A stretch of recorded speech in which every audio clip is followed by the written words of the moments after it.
Good morning, visionaries. This is once again Piyush Parekh with your daily morning 11:11 morning motivational talk. Today's action step number 26 of Mr. Jack Canfield's success principle. Mr. Jack Canfield's success principle number 26 says, acknowledge your positive past. See the word, acknowledge your positive past. Now, knowingly or unknowingly, हम सबकी life में ये word past आते ही बहुत सारे काश आते हैं. आई रिपीट, ये वर्ड पास्ट सुनते ही बहुत सारे काश याद आते हैं. यानी कि जाने अनजाने में हमने वर्ड पास्ट के साथ हमारे बहुत सारी गलतियों को, बहुत सारे दुख को, बहुत सारी अनवांटेड चीजों को जोड़कर रखा हुआ है, और जिसके अंदर हम सोचते रहते हैं, काश मैंने वो कॉन्ट्रैक्ट ले लिया होता, काश मैंने वो अपॉर्चुनिटी उठा ली होती, काश मैंने ये कर लिया होता, काश मैंने वो घर बाई कर लिया होता. काश काश काश, ये पास्ट वर्ड के अंदर बहुत सारे हमारे काश जुड़े हुए हैं. उस समय पे बहुत सारी अच्छी चीजें भी हुई थी, लेकिन क्या मालूम जाने अनजाने में हमको इसी तरह से बचपन से तैयार किया गया है ना. इसमें हमारी गलती नहीं है. बचपन से हमको हमारी टीचर, हमारे एल्डर, हमारे पेरेंट्स, हम सब ने, उन सब ने हमको इसी तरह से बचपन से तैयार किया है कि अगर कुछ सही है, हाँ वो ठीक है, लेकिन अगर कुछ गलत आपने किया तो तुरंत आपको बोला जाता था.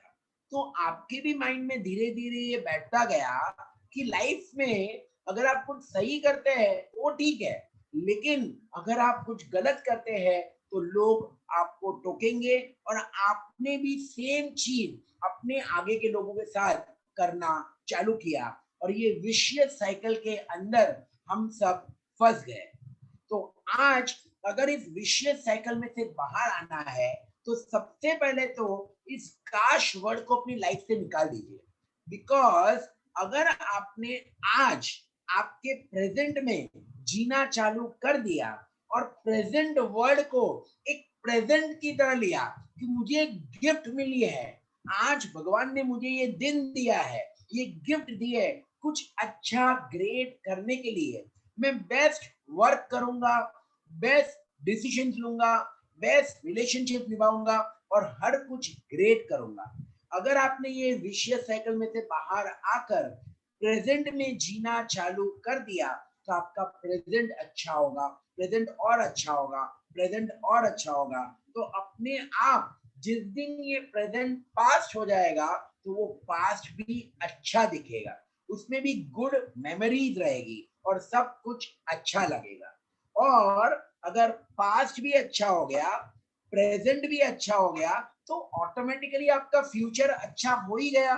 तो just by coming out of this vicious circle, wonders can start happening in your life.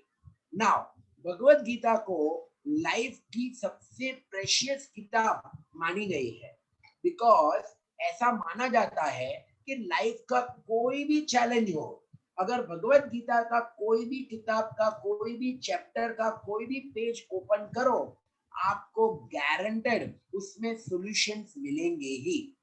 तो इस स्टेटमेंट को भी रीइंस्टेट करने के लिए कि acknowledge your positive past and also उसमें भी कुछ पॉजिटिव थिंकिंग रखो, इस चीज को रीइंस्टेट करने के लिए मैं भगवत गीता का हेल्प लूंगा और एक क्लिपिंग के द्वारा आपको ये रीइंस्टेट करने की कोशिश कर रहा हूँ.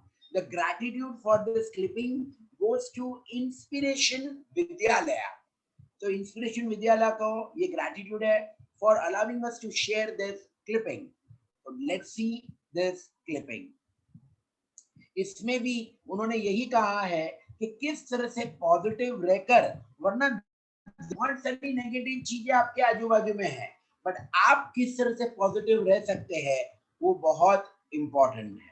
Let me share this clipping with you.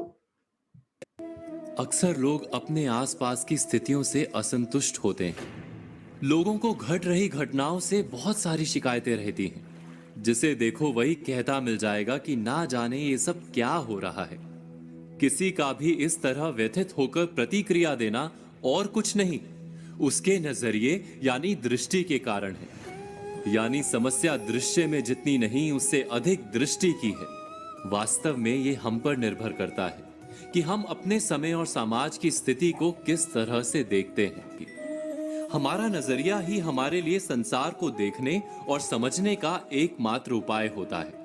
कोई भी घटना हमें उतनी ही प्रिय और अप्रिय लगती है जितनी कि हमारी दृष्टि उसे हमें समझाती है।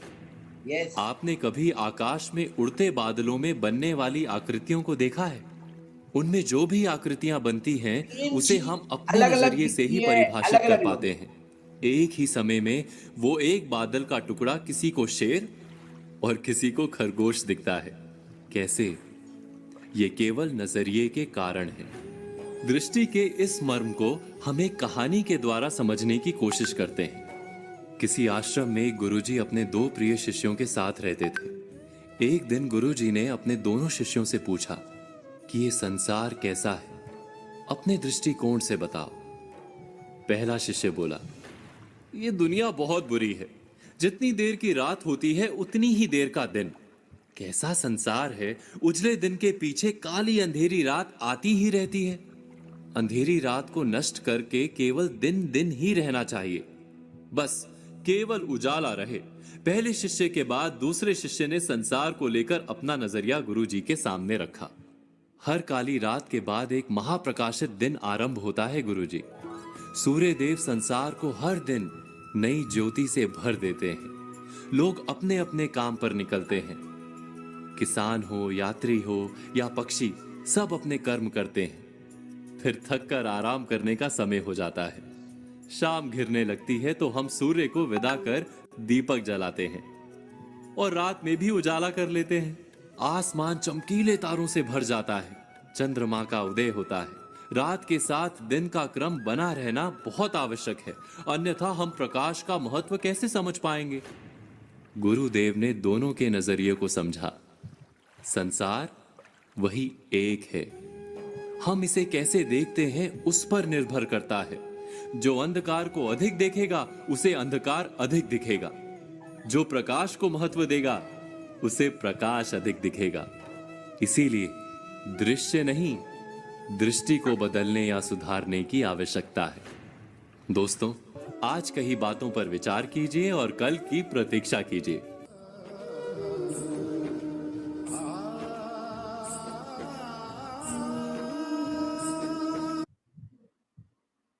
I hope the message is very clear, and that also reinstates the same thing कि acknowledge your positive part. याद रखना है तो अच्छी चीजें याद रखो और काश वर्ड को अपनी लाइफ से निकाल दो। So this is once again Piyush Parekh signing off with your 11:11 morning motivational talk with a message that याद रखना है तो अच्छी चीजें याद रखो, एक्नॉलेज करना है तो पॉजिटिव चीजों को एक्नॉलेज करो एंड काश वर्ड को अपनी लाइफ से निकाल दो, बिकॉज ये मोस्ट नेगेटिव वर्ड है जो हमेशा आपको कुछ ना कुछ कमी का एहसास कराएगा। हमारी YouTube चैनल सुप्रीम स्ट्रेटेजी को आप सब्सक्राइब कीजिए। इसी तरह से डेली कुछ ना कुछ मॉर्निंग मोटिवेशन हम आपके साथ शेयर करते जाएंगे। कुछ ना कुछ एक एक्शन है एवरीडे आपके साथ शेयर करेंगे जिसको यूज करके आप अपनी लाइफ को नेक्स्ट लेवल पर लेकर जा सकते हैं। So once again, with a promise to meet you tomorrow, once again at 11:11, thanking you once again, Piyush Parekh, with your 11:11 morning motivational talk. Thank you very much.